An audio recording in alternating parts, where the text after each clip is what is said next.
எல்லாருக்கும் வணக்கம். நீங்க கேட்டுட்டு இருக்கிறது பிலிவ் இன் டைம். இது ஒரு தமிழ் பாட்காஸ்ட் சேனல்.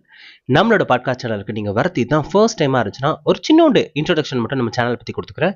இது எது மாதிரியான சேனல் அப்படின்னு பாத்தீங்கன்னா, உங்களோட பர்சனல் லைஃபை டெவலப் பண்ணக்கூடிய குட்டி குட்டி தகவல்கள், நிறைய கருத்துக்கள், நிறைய கதைகள் நம்மளோட பாட்காஸ்ட் சேனல் வந்து உங்களுக்கு கிடைச்சிக்கிட்டே இருக்கும்.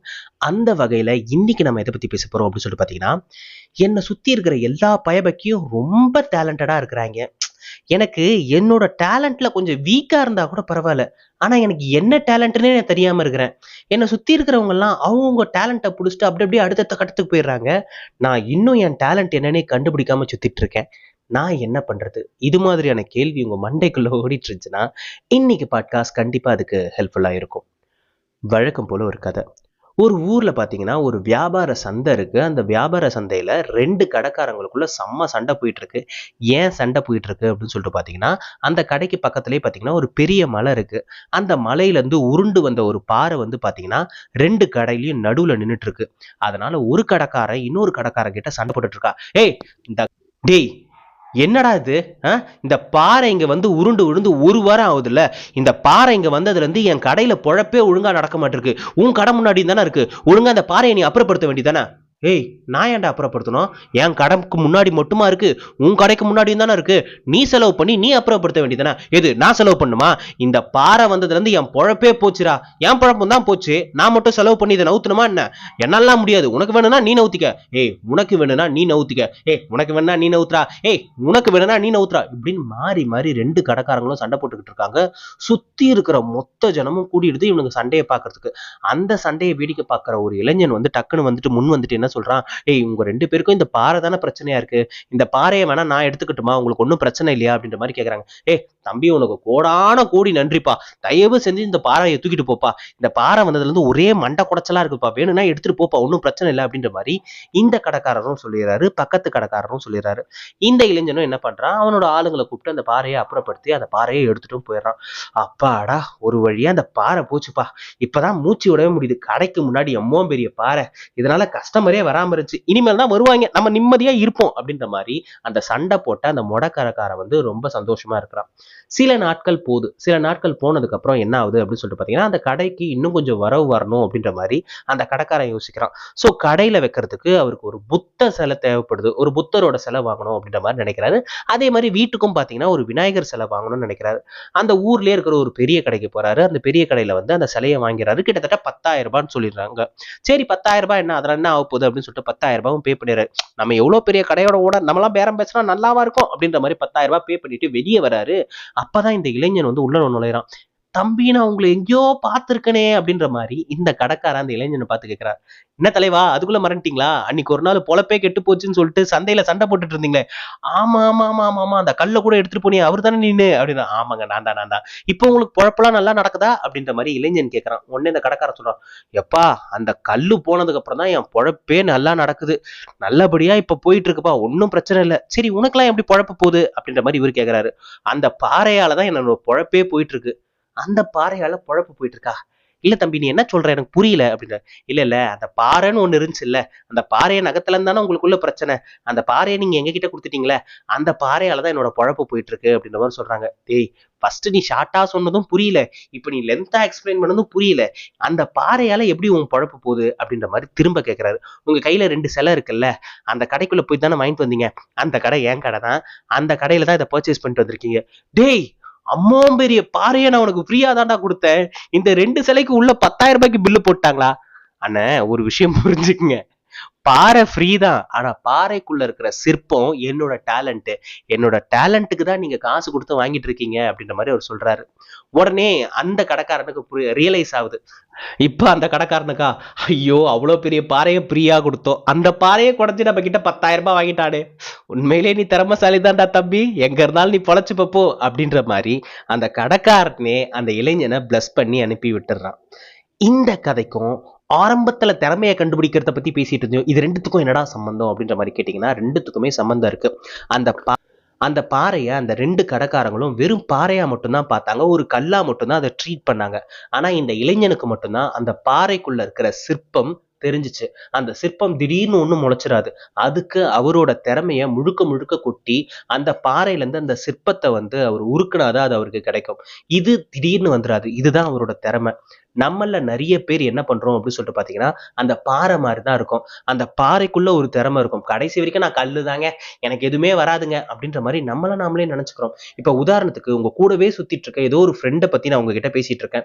திடீர்னு அந்த ஃப்ரெண்டுக்கு ஏதாவது டேலண்ட் இருக்கு அப்படின்னு, ஐயோ என்ன இப்படி கேட்டீங்க, என் ஃப்ரெண்டு வேற லெவல்ல நடிப்பாங்க, அவன் நடிக்க ஆரம்பிச்சான்னு வைங்களேன், நீங்க வந்து உண்மையிலேயே அவன் அழறானா இல்ல நடிக்கிறானான்னு கூட கண்டுபிடிக்க முடியாது. அவ்வளவு தத்ரூபமா ஆக்ட் பண்ணுவான். அவன் மட்டும் சினிமால போனா அவனுக்கு எல்லாம் பிரைட் ஃபியூச்சர் இருக்குங்க அந்த மாதிரி சொல்லுவோம். அப்படியும் இல்லையா, என் ஃப்ரெண்டு சூப்பரா டான்ஸ் ஆடுவாங்க, வேற லெவல் ஆடுவான், ஸ்டேஜ் கீஜ் கிடைச்சிச்சுன்னு வைங்க, அந்த ஸ்டேஜ் மொத்தத்தையும் ஆக்குபை பண்ணி பயங்கரமா பர்ஃபார்மன்ஸ் பண்ணி தெரிச்சிருவான். அந்த மாதிரி அடுத்தவங்களை பத்தி கேட்கிறப்ப நம்மளையும் மீறி சில்லாகிச்சு பதில் சொல்லுவோம். சரி உங்களுக்கு என்ன டேலண்ட்? எனக்கா? எனக்கு டேலண்டா?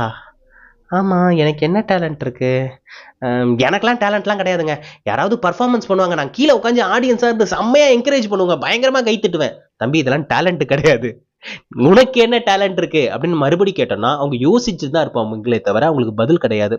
அடுத்தவங்களோட வாழ்க்கைக்குள்ள புகுந்து அவங்களுக்கு என்ன வரும்னு சொல்ல தெரிஞ்ச அவங்களுக்கு தன்னோட வாழ்க்கைக்குள்ள புகுந்து தனக்கு என்ன நல்லா வரும் அப்படின்றத கண்டுபிடிக்கிறதுக்கு நேரம் கிடையாது. இங்க இருக்கிற நம்ம எல்லாருமே பாத்தீங்கன்னா அடுத்தவங்களோட வாழ்க்கையில தர இம்பார்ட்டன்ஸை என்னைக்கு நம்ம வாழ்க்கைக்கு நம்ம கொடுத்துக்கிறோமோ அப்பதான் நமக்கு என்ன திறமை இருக்குன்னு நமக்கே தெரிய வரும்.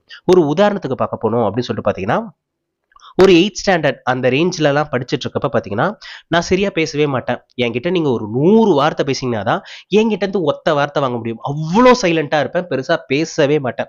அளவுக்கு அதிகமா ரொம்ப தனியாவே இருப்பேன். எனக்கு தனிமைனா ரொம்ப பிடிக்கும். போதுமான அளவுக்கு யார்கிட்டயும் பேச மாட்டேன். என்னை ரொம்ப ஐசோலேட் பண்ணி என்னை ரொம்ப தனியாவே வச்சுட்டு இருப்பேன். பட் எனக்கும் கல்லுக்குள் ஈரம் அப்படின்ற மாதிரி எங்க ஸ்கூல் கிடையாது, அவங்க அவங்க வந்து வெளி ஸ்கூல் ஒரு பொண்ணு, சரிங்களா, அவங்க எங்க ஸ்கூல் டீச்சரோட பொண்ணு. அவங்க பாத்தீங்கன்னா பயங்கரமா இங்கிலீஷ் பேசுவாங்க.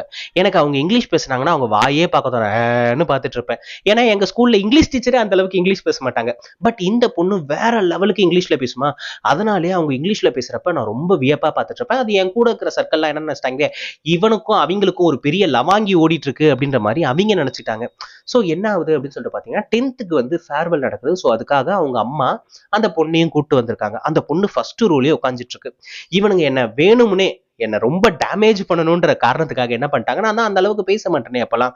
ஸோ அவனுங்க என்ன பிளான் பண்ணிட்டானுங்கன்னா, என்னோட பேரை வந்து நான் மட்டும்தான் அவரு காமெடி பெர்ஃபார்மன்ஸ் அப்படின்ற மாதிரி எழுதி கொடுத்துட்டாங்க. ஸோ 10th ஃபேர்வெல்னா ஜூனியர்ஸ் எல்லாம் கூட செலிப்ரேட் பண்ணலாம், ஜூனியர்ஸும் பர்ஃபார்மன்ஸ் பண்ணலாம். ஸோ அந்த மாதிரி தான் அப்போ வந்து இருந்துச்சு. ஸோ இவனுங்க என்ன பண்ணிடுறாங்க, என் பேரை வந்து அனௌன்ஸ் பண்ணிடுறாங்க. நானும் என்ன நினைச்சிட்டேன், என் பேர்லயே வேற யாரோ இருக்காங்க போல இருக்கு, சூப்பர் காமெடி பர்ஃபார்மன்ஸ் ஜாலி அப்படின்னு கீழே கை தட்டிட்டு இருக்கேன். எல்லாரும் திரும்பி என் மூஞ்சியே பார்த்துட்டு இருக்காங்க. ஏன்டா இப்ப எல்லாரும் என்ன ஃபோக்கஸ் பண்றீங்க, என்ன பிரச்சனை அப்படின்னா, உன்னதான்டா கூப்பிடுறாங்க அப்படின்னு. எது என்னையா, நான் என்னடா பண்றது அப்படின்ற மாதிரி ஸ்டேஜை வந்து எல்லாரும் தூக்கிட்டு போயிட்டு விட்டாங்க ஸ்டேஜ் மேல. ஸ்டேஜ்ல போய் நின்னதுதான் டக்குன்னு கையில எடுத்து வந்து மைக்க கொடுத்துட்டாங்க. மைக்க கையில கொடுத்துட்டு ஒரு நிமிஷம் பாக்குறாங்க, எல்லாரும் நம்ம கிட்ட பயங்கரமா எதிர்பார்க்கறாங்க போல இருக்கு. பயங்கரமா கிளாப் தட்டுறாங்க, பயங்கரமா விசில் அடிக்கிறாங்க. நான் இன்னும் பர்ஃபார்மன்ஸே பண்ணலடா. எனக்கு பயத்துல வந்து கை கால்லாம் நடுங்குது. அப்ப கண்ணை மூடி எனக்குள்ள நினைச்ச ஒரே ஒரு விஷயம் என்னன்னா, சின் டபாக்கு டம் டம். ஆக்சுவலி நான் என்ன நினைச்சேன்னா, என் ஃப்ரெண்ட்ஸை உடனே பார்த்தேன். என் ஃப்ரெண்ட்ஸ் அங்க வந்து சிரிச்சுன்னு இருக்கிறாங்க. இன்னைக்கு அவன் கதை முடிஞ்சிச்சு. இன்னைக்கு ஸ்டேஜை விட்டு இறங்கினானா மொத்த பேரும் அவனை கலாய்ச்சி தள்ள போறாங்க. அவன் தான் தத்தி முண்டமாச்சே, நம்ம கிட்டே 4 வார்த்தை பேச மாட்டான், ஸ்டேஜ் மேல பேசுவானா அப்படின்ற மாதிரி என் ஃப்ரெண்ட்ஸ் என்னை பார்த்து ரொம்ப கிண்டல் பண்ணிக்கிட்டு சிரிச்சிட்டு இருக்காங்க. பட் அவங்களுக்கு தெரியாத ஒரு விஷயம் என்னன்னா, நான் தனியா இருப்பேன்னு மட்டும்தானே அவங்களுக்கு தெரியும். நான் தனியா இருக்கிறப்ப என்ன பண்ணிட்டு இருப்பேன்னு அவங்களுக்கு தெரியாதுல்ல. நான் அதிகமா வந்து இந்த டிவில கலக்க போகுது யாரு, அசத்த போகுது யாரு, அப்பெல்லாம் நான் ஸ்கூல் படிக்கிற டேஸ்ல இதெல்லாம் போயிட்டு இருக்கும். ஸோ நான் டிவில பார்த்தே மிமிக்ரி நல்லா கத்துக்கிட்டேன். என்னால வந்து சாலிடா ஒரு 100 வாய்ஸ் பேச முடியும். ஸோ அப்படி இருக்கிறப்ப முறையா இப்ப என் கையில மைக் இருக்கு, நான் என்ன பண்ணிருப்பேன்னு யோசிச்சு பாருங்க. ஸோ கிட்டத்தட்ட ஒரு 35 நிமிஷம் என் பர்ஃபார்மன்ஸ் மட்டுமே போயிட்டு இருக்கு. அடுத்து அடுத்து அடுத்து அடுத்து நான் ஆக்டர்ஸ் பேசிக்கிட்டே இருக்கேன். அந்த ஆடிட்டோரியுமே கிளாப்ஸ்ல தட்டிக்கிட்டே இருக்கு. எனக்கா முறையா நான் பேசுறத ஒரு கூட்டம் ரசிக்குது. நான் பேசுறத இத்தனை பேர் கை தட்டிட்டு இருக்காங்க. சும்மா இருக்குமா நம்ம கையும் வாயும். உடனே அடுத்து அடுத்துன்னு பேசிக்கிட்டே இருக்கேன். அடுத்து திடீர்னு எனக்கு ஒரு விஷயம் தோணுது. இது வரைக்கும் மிமிக்ரி யார் வேணாலும் பண்ணலாம், பட் இங்க இருக்கிற டீச்சர்ஸ் மாதிரி யாரும் பெருசா பண்ணிருக்க மாட்டாங்களே. அடுத்துன்னு சொல்லிட்டு ஒரு டீச்சரோட வாய்ஸா இறக்குறேன். எல்லாரும் தெரிச்சுக்கிட்டே இருக்காங்க. ஸோ நான் என்ன பண்ணலாம் அப்படின்னு சொல்லிட்டு முடிவு பண்ணேன்னா, என்னோட ஹெச்எம் ரொம்ப ரொம்ப ஸ்ட்ரிக்ட். யாருமே ஹெச்எம் கிட்ட பேசவே மாட்டாங்க. அந்த அளவுக்கு எங்க ஹெச்எம்னா எல்லாருக்கும் ஒரு டர் ரகைனா. அப்படி இருக்கிறப்ப நான் என்ன பண்றேன், சடனா என்னோட ஹெச்எம் வாய்ஸும் எடுத்து பேச ஆரம்பிக்கிறேன். அவ்வளவுதான். கீழ இருக்கிறவங்க எல்லாம் பேச ஆரம்பிச்சிட்டாங்க. மதுரையிலேயே வந்து முத்துப்பாண்டிய ஒருத்தன் அடிச்சிருக்கானா, கண்டிப்பா அவன் வெளியூரா தாண்டி இருப்பான் அப்படின்ற மாதிரி பேசிட்டு இருக்காங்க. ஸோ நானும் பயங்கரமா பர்ஃபார்மன்ஸ் பண்ணிட்டு கீழே இறங்கினதுதான் கூட்டமும் வந்து என்ன தூக்கிருச்சு. அன்னைக்குதான் எனக்கே தெரிஞ்சு நான் இந்த அளவுக்கு நல்லா பேசுவேன், இத்தனை பேர் ரசிக்கிற அளவுக்கு நல்லா பேசுவேன் அப்படின்ற ஒரு விஷயம் எனக்கு தெரிஞ்சு. இது ரொம்ப ஆக்சிடென்டலா என்னோட ஃப்ரெண்ட்ஸுங்க என்னை வச்சு செய்யணுன்றதுக்காக பிளான் பண்ணதான். பட் எண்ட் ஆஃப் த டே எனக்கு கிடைச்சது என்னன்னா, என்ன நான் செல்ஃபா ரியலைஸ் பண்ணிக்க முடிஞ்சு. இது திடீர்னு நடக்காது. இந்த மாதிரி எல்லா டைமும் கரெக்டா ஒர்க்கும் ஆகாது. ஸோ உங்களோட திறமைய நீங்களே ஃபைன் பண்ணிக்கங்க. உங்களோட ஃப்ரெண்டுக்கு என்ன வரும் அப்படின்றத பார்த்து பார்த்து சொல்ல தெரிஞ்ச உங்களுக்கு உங்களுக்கு என்ன வரும்ன்றத மட்டும் ஏன் எப்பவுமே கேள்விக்குறியிலே வர்றீங்க? ஸோ உங்களோட திறமைக்கான பதில் உங்களுக்குள்ளேயே தான் ஒழிஞ்சிருக்கு. இங்க யாருமே திறமை இல்லாதவங்கன்னு ஒருத்தங்க கிடையவே கிடையாது. திடீர்னு உங்களை கேட்கறாங்க, உங்களுக்கு என்ன டேலண்ட் இருக்குன்னு கேட்கறாங்கன்னு வையேன், உடனே யோசிச்சுட்டாங்க, எனக்கா அது வந்து எனக்கெல்லாம் பெருசா டேலண்ட்லாம் எதுவும் இல்லைங்க அப்படின்ற மாதிரி நம்ம பதில் சொல்றோம்ல, அது உண்மை கிடையாது. உங்களோட டேலண்ட் என்னன்ட்டு நீங்க இன்னும் கண்டுபிடிக்காம இருக்கீங்கன்னு வேணா சொல்லுங்க. எல்லா மனுஷனும் ஏதோ ஒரு வகையில கண்டிப்பா டேலண்டடா தான் இருப்பான். ட்ரையல் அண்ட் எரர் தாங்க வாழ்க்கை. நம்ம தப்பு பண்றதுக்கு பயந்துட்டே நம்மளை வச்சு நிறைய டெஸ்ட் பண்றதே கிடையாது. இது பண்ணா சொதப்பிடுமோ, அது பண்ணா சரியா வருமோ, இது பண்ணா கரெக்டா, இப்படி நம்ம பண்றத மத்தவங்க ஏத்துப்பாங்களோ மாட்டாங்களோ அப்படின்ற மாதிரி எக்ஸ்டர்னல் ஃபேக்டரை மட்டுமே நம்ம யோசிச்சுட்டு நமக்குள்ளே இறங்கவே மாட்டோம். நமக்கு என்ன நல்லா வரும் அப்படின்றத கடைசி நிமிஷம் வரைக்கும் தெரிஞ்சுக்காமலே போயிட்டு ஒரு நாள் போட்டோல மாலையா தொங்கிட்டு இருப்போம். அப்ப கூட நம்ம தெரிஞ்சுக்க மாட்டோம். நம்ம போட்டோ நல்லாவா இருக்கு அப்படின்ற மாதிரி டவுட்டா தான் நம்ம போட்டோவை நம்ம ஆத்மாவா வந்து பார்த்துட்டு இருப்போமே தவிர, அப்போ நம்மள நம்ம பிரைஸ் பண்ணிக்க மாட்டோம். அடுத்தவங்களுக்கு தர ஒரு கவனத்தை நம்ம மேல நம்ம கொடுத்துக்கணும். அதுக்கு நீங்க என்ன பண்றோம்னா, உங்களுக்கான மீ டைமை உங்களுக்கு நீங்களே கொடுத்துக்குங்க. ஒரு நாள் குறைஞ்சபட்சம் ஒரு 20 நிமிஷமாவது உங்க கூட நீங்களே டைம் ஸ்பெண்ட் பண்ணுங்க. அப்படி பண்ணீங்கன்னா தான் உங்களுக்கு என்ன வரும், என்ன வராது அப்படின்ற விஷயம் உங்களுக்கே தெரிய வரும். ஒன்ஸ் உங்களை பத்தின மொத்த நாலேஜும் உங்களுக்கு தெரிய வந்துச்சுன்னு வைங்க, எஸ்டா இதுதான் என்னோட பாத், இதுல தான் நான் ஸ்கில்டா இருக்கேன், இந்த டேலண்ட்டை நான் வளர்த்துக்கிட்டா போதும், என்னோட லைஃப்ல நான் அடுத்த கட்டத்துக்கு போயிடுவேன் அப்படின்ற மாதிரி உங்களுக்கான பாத் அழகா ஓப்பன் ஆகும். ஸோ ஐ ஹோப் இன்னைக்கான பதிவு கண்டிப்பா எல்லாருக்கும் பயனுள்ளதா இருக்கும் நான் நினைக்கிறேன் அண்ட் நம்புறேன். ஒரு நாள் ஒரு நல்ல கதையோடும் கருத்தோடும் கண்டிப்பா நான் உங்களை வந்து சந்திக்கிறேன். அதுவரை உங்களிடமிருந்து விடைபெறுவது நான் மட்டும்தான். நன்றி.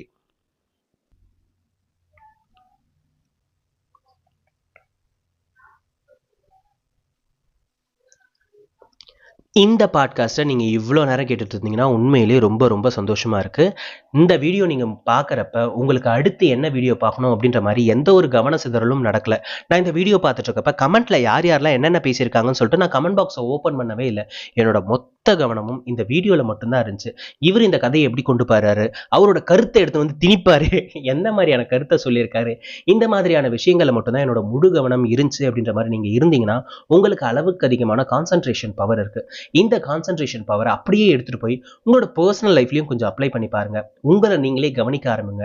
எந்த ஒரு நீங்க செயலை செஞ்சாலும் உங்களோட செயல்ல ஒருமித்த கவனத்தை நீங்க செலுத்தி அதை செய்யுறப்ப உங்களுக்கே உங்களை பத்தி இன்னும் அளவுக்கு அதிகமா தெரிய ஆரம்பிக்கும். நீங்க உங்களை நல்லா தெரிஞ்சுக்கிட்டீங்கன்னா உங்களோட சக்சஸை இங்க யாராலையும் தட்டி பறிக்கவே முடியாது.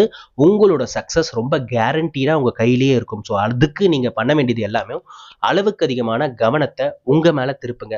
ஸோ எவ்வளோ நாளுக்கு தான் கன்சியூமராகவே இருக்கிறது? இப்போ யாரோட ரீல்ஸையோ யாரோட வீடியோஸையோ யாரோட பாட்காஸ்டையோ கேட்டுட்டு இருக்க நீங்க உங்களோட திறமையும் மற்றவங்களுக்கு காட்ட ஆரம்பிங்க. ஸோ அப்பதான் மற்றவங்களுக்கு நீங்க யாரு அப்படின்ற விஷயமும் தெரிய ஆரம்பிக்கும். அதனால நீங்க இந்த பக்கம் தான் வரணும் அப்படின்னா இல்லை, உங்களோட ஸ்கில் வேற எதுல இருக்கோ, உங்களோட டேலண்டட் வேற எதுல இருக்கோ அந்த பக்கம் எடுத்துட்டு போங்க.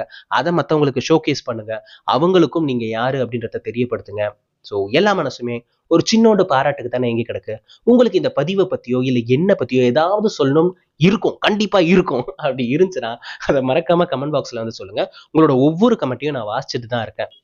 நான் என்னோட ரெகுலர் வியூவர்ஸ் கிட்ட எதிர்பார்க்குற விஷயம் என்ன அப்படின்னு சொல்லி பார்த்தீங்கன்னா, அந்த சப்ஸ்கிரைபும் அந்த கமெண்ட்டும் மட்டும்தான். இந்த 2 விஷயத்தை நீங்கள் பண்ணிட்டீங்கனாலே உண்மையிலேயே நான் ரொம்ப ரொம்ப சாட்டிஸ்ஃபைடாக இருப்பேன். நான் ஆல்ரெடி சொன்ன மாதிரி நாளைக்கு ஒரு கதையோடும் கருத்தோடும் கண்டிப்பாக நான் உங்களை வந்து சந்திக்கிறேன்.